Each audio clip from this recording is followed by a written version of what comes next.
Bonjour à toutes et à tous, bienvenue dans Cinécast. Salut Thibaut. Salut Guillaume.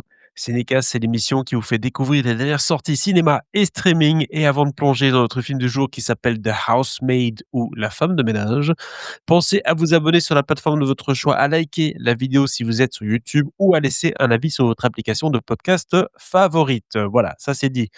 The Housemaid, c'est un film de Noël, Thibaut, visiblement. Ça sort le 24 décembre, que ce soit en France et en Belgique. Un film signé Paul Feig. Alors, Paul Feig, réalisateur qui est quand même là depuis un bon bout de temps, hein. Paul Feig, il date pas d'hier à Hollywood. Réalisateur qui a plutôt l'habitude d'être dans le carcan de l'humour.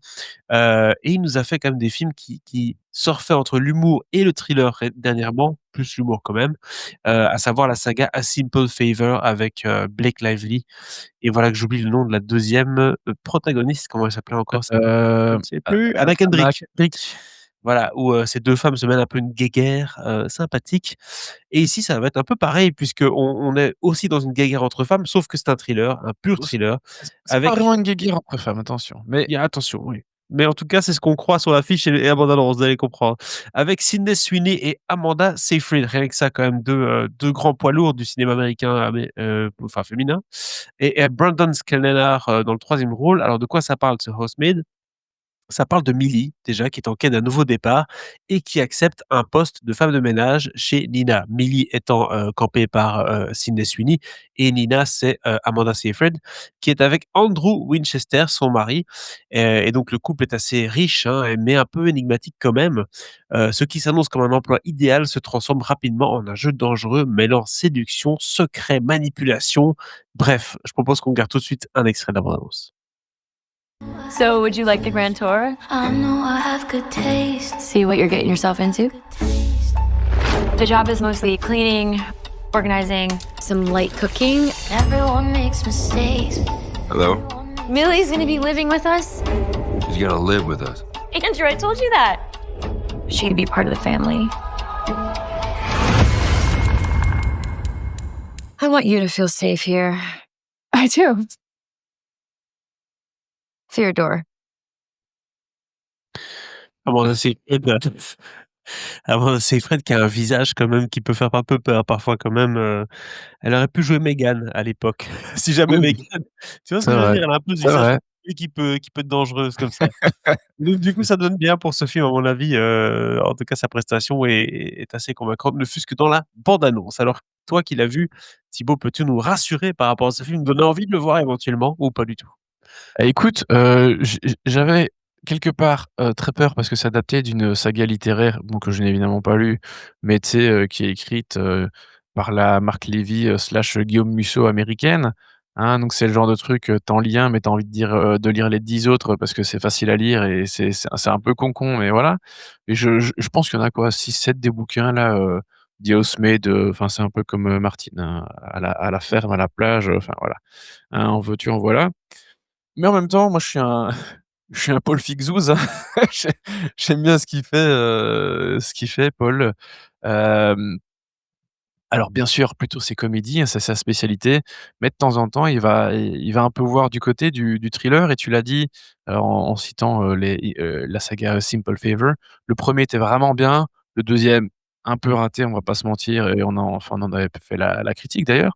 Donc j'étais quand même curieux parce qu'ici, The Housemaid se présente quand même plutôt comme un thriller pur. Autant Simple Favor, ça flirtait quand même encore entre les 2. Il y avait un peu de la comédie et tout.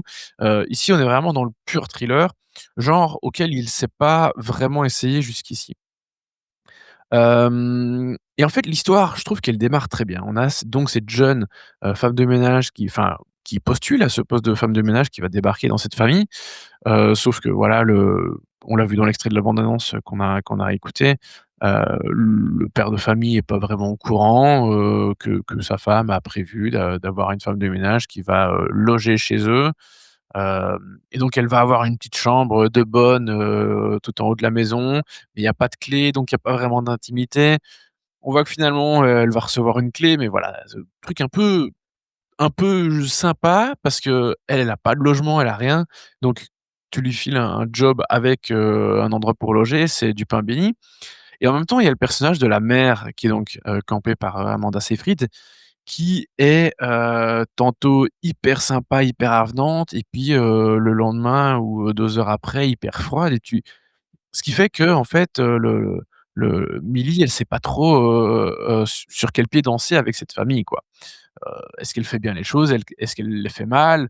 La relation est vraiment bizarre et en même temps, elle reçoit des compliments, hyper forts donc voilà, elle sent qu'il y a quand même un truc un peu louche dans cet endroit, mais elle sait pas trop quoi et c'est clair que, hem, on est un peu dans l'affrontement entre les 2 femmes, mais c'est pas tout à fait ça, parce que c'est pas vraiment un affrontement non plus, mais voilà, il y a cette source de tension qui est là et qui va créer encore plus de tension au sein du lieu de famille. Et ça, je trouve que c'est, vraiment un très, très bon démarrage. Et Je vais donc on revenir monte sur pas l on tombe dans un truc d'horreur ou pas finalement? Parce que j'ai l'impression qu'on c'est quoi? C'est, une sorte de puzzle, comme le film avec Hugh Grant l'année passée, ou pas alors, vraiment? c'est un peu c'est pas mal de choses différentes et je vais pas rentrer à fond dans les détails non plus. Mais au milieu du film, on a une un ça va un peu la dynamique du film va un peu changer et on a un truc qui, pour moi, est un peu négatif et en même temps, c'est bien pensé parce qu'on a une partie qui fait hyper cheesy, mais tu as l'impression que ça a 20, 30, 40 ans de retard dans la façon dont c'est filmé, tu vois? Tu sais, c'est 2 personnages qui vont descendre les escaliers, enfin avec une musique, hyper romantique, machin, enfin, tu sais, le cliché de la comédie romantique limite Ouais. et tu dis: «Mais qu'est-ce qu'il est en train de nous faire Paul?» Tu vois? Heu, c'est pas possible, mais c'est indigne même de lui quoi, tu vois? Et puis en fait, le film part dans complètement autre chose après ce moment-là et tu te Mmh mh. dis: «Ah OK, je comprends pourquoi il a fait ça», même si voilà, je pense qu'il y avait peut-être moyen de le faire d'un peu meilleur goût quand même, mais voilà et en fait, toute la dernière partie du film, on est dans quelque chose de beaucoup plus retors, de beaucoup plus, malsain, qui va évidemment fournir toutes les explications à l'étrangeté du récit qu'on a vu avant, hein. C'est-à-dire, l'étrangeté de la relation entre les 2 femmes, l'étrangeté de la relation, bah, avec le père, de famille aussi, enfin, donc tout tout ça évidemment, on va voir la réponse petit à petit et on se fait: «Ah waouh! OK». Donc le film démarrait pas mal et puis on se dit: «Mais c'est qu'est-ce que c'est que ce Beans?» Et puis en fait, tu as vraiment cette fin qui arrive et qui te fait: «Ah bah oui, OK. En fait, c'est vraiment pas mal», tu vois? Donc je trouve que Paul Feig, il a quand même réussi à bien un peu manipuler quelque part les spectateurs. Alors bon, heu, je vous l'ai dit, j'ai pas lu les bouquins, je connaissais rien de l'histoire. Il y a plein de choses qu'on s'imagine, hein, en tant que spectateur, dit: «Ah bah ça, en fait, c'est ça, en fait, c'est ça» et puis, ah et tu changes un peu d'avis et voilà.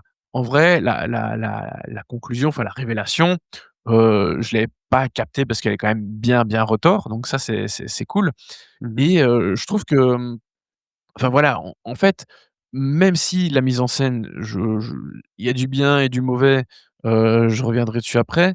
Je trouve que malgré tout, il a quand même bien, à mon sens, capté cette histoire et à la retranscrire à l'écran de façon, intrigante et un peu exaltante aussi, il faut le dire. Mais la mise en scène, voilà, il y a du bon dans le sens où, bah, il y a quand même quelques chouettes idées de plans, en même temps la maison est vraiment un super décor. C'est Mmh mh. vraiment une putain de maison de riche.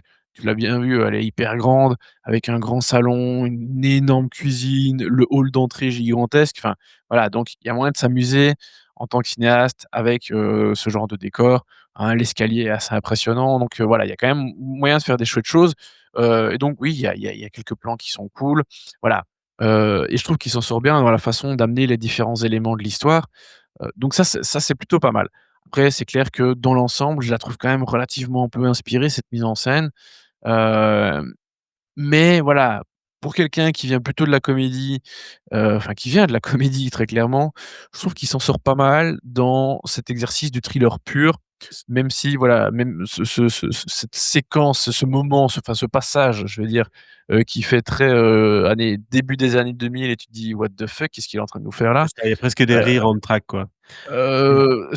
c'est pas ça, mais tu te dis: «Waouh, mais vraiment c'est daté cette façon de faire, quoi» et Ce que je comprends je la comprends, ça fonctionne, mais pour moi, il y avait quand même moyen de faire mieux à ce niveau-là.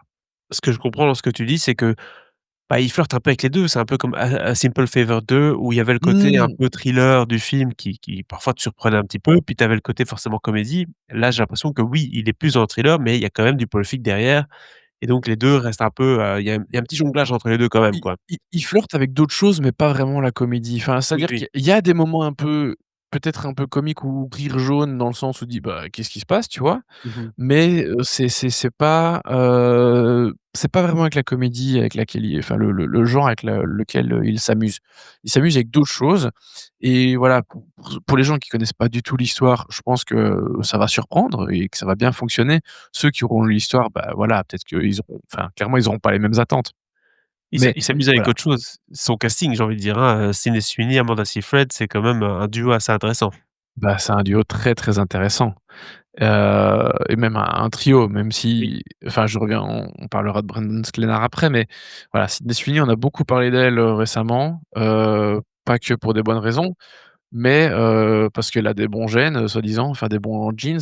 Jeans, ouais. Hem, Ici, je la trouve vraiment, top dans ce rôle un peu d'ingénue qui comprend pas trop ce qui se passe au début, heu qui cache aussi des choses, hein, qui est pas un personnage, complètement, enfin, c'est pas un livre ouvert, on sait pas tout d'elle comme ça.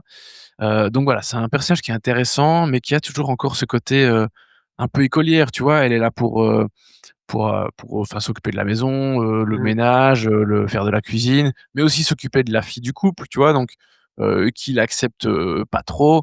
Donc elle a ce rôle un peu quand même encore, tu sais, jeune écolière ou enfin étudiante, enfin écolière, j'exagère, mais voilà, qui convient très bien pour ce type de personnage, en fait.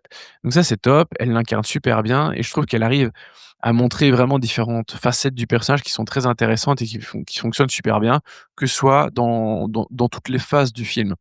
Amanda Seyfried, ben, on l'a vu un peu dans l'extrait de la bande annonce où elle nous fait, 2-3 visages très, très différents les uns des autres et donc pour, montrer à quel point ce personnage, bah, un jour il rayonne et il est hyper, sympathique, hyper avenant et puis le lendemain ou même plus tard dans la journée, tout d'un coup elle tire la gueule et elle te dit: «Mais en fait qu'est-ce que tu fais là?»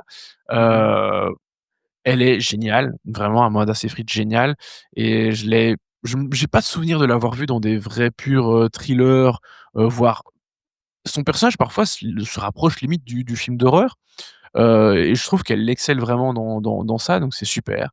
Et puis, Brendan Sklenar, ben, je le trouve pas mal. Bon, c'est pas un gars qui me plaît plus que ça, parce que dans le film avec Blake Lively là, le personnage était pas inintéressant, mais voilà, je trouve que c'est un type un peu fade, un peu lisse, tu vois? C'est maillon faible. Ici, bah, il a plus de choses et il va surprendre, hein, clairement. Hem donc je suis pas tout à fait, négatif sur lui, mais voilà, c'est en tout cas, il m'inspire assez peu, ça c'est sûr, mais je peux pas dire qu'il fasse un mauvais job, dans ce film-ci, loin de là. Je trouve qu'il remplit, tout à fait le la checklist, de ce qu'il doit faire, donc ça c'est bien. Mais voilà, au final, je trouve que c'est un film qui m'a quand même surpris. Je suis passé un peu par toutes les émotions pendant le film en me disant: «Bah, oui, c'est bof, oh, c'est nul» et puis: «Ah, c'est vraiment sympa». Donc voilà, je trouve que même si c'est pas forcément ce à quoi je m'attendais quelque part, je trouve ça intéressant d'avoir un film qui parvient à t'emmener un petit peu à gauche, à droite et pas forcément là où tu pensais que ça allait et je parle pas juste, de l'histoire en tant que telle, hein, mais vraiment dans sa façon de faire et cetera. Donc voilà, je suis plutôt convaincu par ce Housemaid, hein, la femme de ménage de Paul Feig. Donc voilà, passage au thriller, plutôt réussi pour ma part. En tout cas, j'allais dire que Sydney Sweeney mise beaucoup sur ce film puisque elle a vraiment intérêt à que ça marche puisqu'elle a eu pas mal de problèmes au box-office Ouais. et dans la presse. Ah oui, il y a eu le film sur, Christie là, où elle joue la boxeuse, que j'ai eu l'occasion de voir aussi. Ça s'est planté royalement aux Ouais, États-Unis parce qu'il est sorti plus ou moins en même temps que cette polémique de I love good jeans, I have good jeans, je sais I même plus Love ce My qu'elle dit. Jeans, ouais. Donc oui, elle a un peu besoin d'un petit succès là. Exactement. Voilà, en tout cas 14 minutes 30 sur ce film, ça veut dire que c'était pas si Ah mauvais. oui, Tu donnes quoi comme note, Thibaut? bah 3 étoiles. 3 étoiles pour Ouais, ouais, ouais. ce Housemaid, la femme de ménage, un petit Paul Feig pour Noël aussi, c'est pourquoi pas, j'ai envie de dire. N'hésitez pas à me dire un peu dans les commentaires ce que vous pensez de ce film, si vous l'avez vu. Abonnez-vous au podcast sur la plateforme de votre choix et ne manquez pas nos prochaines critiques. Salut, salut, ciao, ciao. Ciao, ciao.